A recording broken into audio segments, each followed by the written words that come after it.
Hi, Dyslexic Genius here. I'm back on the Model L reproducer by Edison for the Opera, but I'm fixing a few things, and this will work for anybody on any little tiny screw that's been flared out.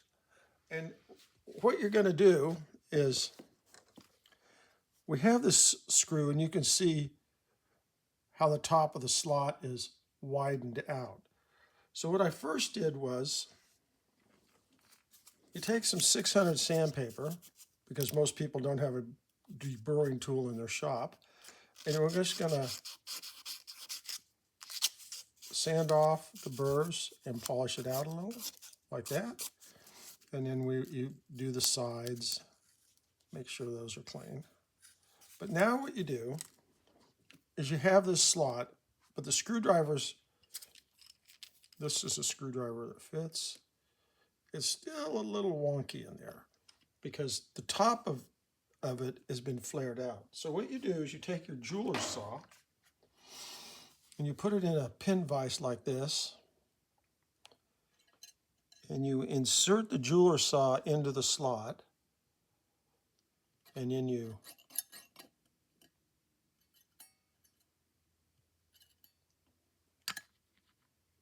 Hard with one eye, huh, babe? it's hard with one eye. We just in here.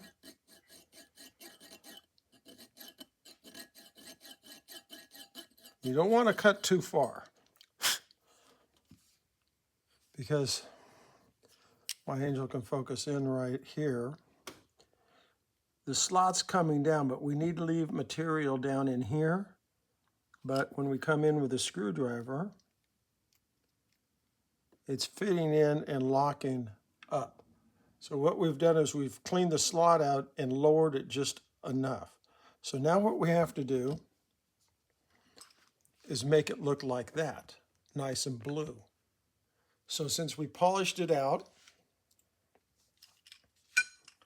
we're just going to do an old blacksmith trick.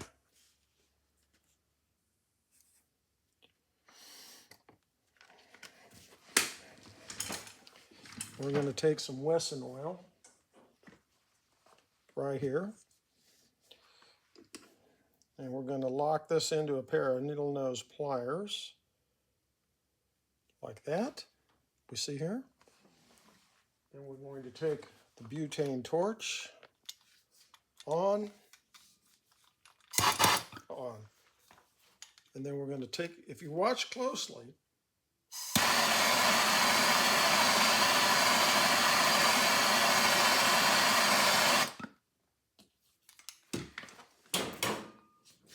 So you got it red hot and dumped it in the oil? I got it hot enough to where it just turned black.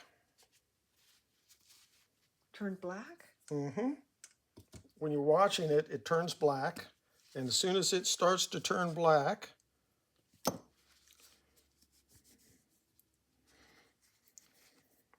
we do a hot blue on it, and it does that. See there? Now when you put it back in, it looks original because I did the same thing to the top one right here that fits in here where the rusted out swivel and spring go.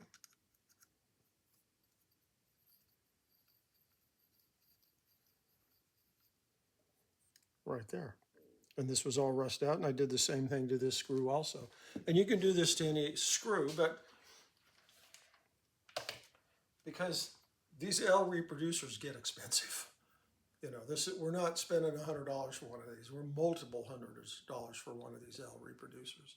And that's why we want to take time and care in restoring a rare machine and a rare reproducer. They're not really rare, just expensive. And that's my tip for the day.